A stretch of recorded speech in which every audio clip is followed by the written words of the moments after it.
தினம்தோறும் விளக்கேற்ற நல்ல எண்ணெய் இதயம் நல்லெண்ணெய். மிக கடலோர பகுதின்னு சொல்லலாம். மீனவருடைய சமுதாயம் வாழக்கூடிய பகுதி.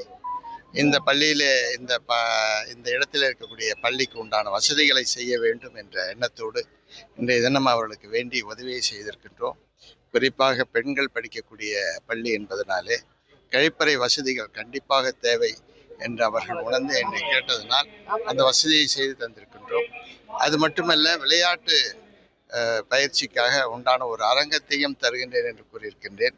மேலும் அவர்களுக்கு கழிப்பறை வசதிகள் போதாது என்ற காரணத்தினாலே அதையும் செய்து தருகின்றேன் என்று கூறியிருக்கின்றேன்.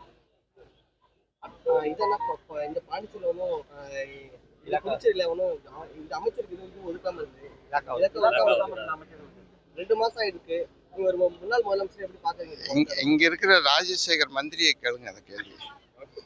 அவருக்கு தானே மந்திரி போர்ட்போலியோ கொடுக்கல. அவரை கேட்கறத விட்டு என்ன கேட்குறீங்களா? என்ன நியாயம்? அதாவது அவங்க கட்சி பிரச்சனை, ஆட்சி பிரச்சனை, அவங்களதான் கேட்கணும். அது மக்கள் தானே கேட்கணும். அவங்க இங்க இருக்கக்கூடிய மந்திரியை கேளுங்க, இங்க இருக்கக்கூடிய எம்எல்ஏ கேளுங்க, அவங்க தான் பதில் சொல்லணும்.